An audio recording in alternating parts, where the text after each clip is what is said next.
Mutton ಲವರ್ಸ್ಗೆ ಈ ತರ piece ಸಿಕ್ಕಿದ್ರೆ ಒಂದಲ್ಲ ಎರಡಲ್ಲ 3 ಪ್ಲೇಟ್ ಬಿರಿಯಾನಿ ಕೂಡ ಆರ್ಡರ್ ಮಾಡಬಹುದು. ಸೊ ಈ ಪ್ಲೇಸ್ಗೆ ನನಗೆ ಯಾರು ಕರ್ಕೊಂಡು ಹೋಗೋದ್ರು ಅಂತ ಹೇಳಿದ್ರೆ, ನಮಸ್ಕಾರ, ನಿಮ್ಮ ಹೆಸರು?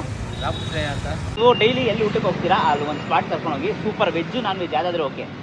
ಬನ್ನಿ, ನಾಟಿ ಸ್ಟೈಲ್ ಇದೆ ಇಲ್ಲಿ ಪ್ರಸನ್ನ ಟಾಕೀಸ್ ಅಂತ. ಹೌದಾ? ಸೊ ಅಲ್ಲಿಂದ ನಮ್ಮ ಜರ್ನಿನ ಶುರು ಮಾಡಿದ್ವಿ. ಡೈರೆಕ್ಟ್ ಒಂದು ಹೋಟ್ಲ್ ಹೋದ್ವಿ. ಆ ಹೋಟ್ಲ್ ಕ್ಲೋಸ್ ಆಗಿರೋದಕ್ಕೋಸ್ಕರ ಮಯೂರ ಬಿರಿಯಾನಿಗೆ ಬಂದಿದ್ವಿ. ಇದಿರೋದು ಅಗ್ರಹಾರ ದಾಸರಳ್ಳಿ ಹತ್ರ. ಸೊ ಆಟೋನ ಯಾರಾದ್ರೂ ಈ ವಿಡಿಯೋ ನೋಡ್ತಿದ್ರೆ ಈ ವಿಡಿಯೋಗೆ ಒಂದು ಲೈಕ್ ಹಾಕ್ಬಿಟ್ಟು ನಮ್ಮ ಚಾನಲ್ ನ ಫಾಲೋ ಮತ್ತೆ ಸಬ್ಸ್ಕ್ರೈಬ್ ಮಾಡ್ಕೊಳ್ಳಿ. ಇವ್ರ ಆಮೇಲೆ ತುಂಬಾ ಇಷ್ಟ ಆಯ್ತು ಅಂತಾನೆ ಹೇಳ್ತೀನಿ. ಸೊ ಹೋಗಿದ ತಕ್ಷಣ ಆಟೋನ ಒಂದು ಮಟನ್ ಬಿರಿಯಾನಿ, ಒಂದು ಚಿಕನ್ ಲಾಲಿಪಾಪ್ ಮತ್ತೆ ನನಗೊಂದು ಚಿಕನ್ ಬಿರಿಯಾನಿ ಆರ್ಡರ್ ಮಾಡಿದ್ವಿ. ಬಟ್ ಆಟೋನ ತುಂಬಾನೇ ಸ್ವೀಟ್ ಅಂತಾನೆ ಹೇಳ್ತೀನಿ. ಏನಕ್ಕಂತ ಹೇಳಿದ್ರೆ ನಾನು ಚಿಕನ್ ಬಿರಿಯಾನಿ ಆರ್ಡರ್ ಮಾಡಿದ್ರು, ಒಂದು ಪೀಸ್ ಮಟನ್ ಬಿರಿಯಾನಿ ಟೇಸ್ಟ್ ಮಾಡಪ್ಪ ಅಂತ ಅಂದ್ಬಿಟ್ಟು ಮಟನ್ ಪೀಸ್ ಇಟ್ಕೊಟ್ರು. Taste very fine.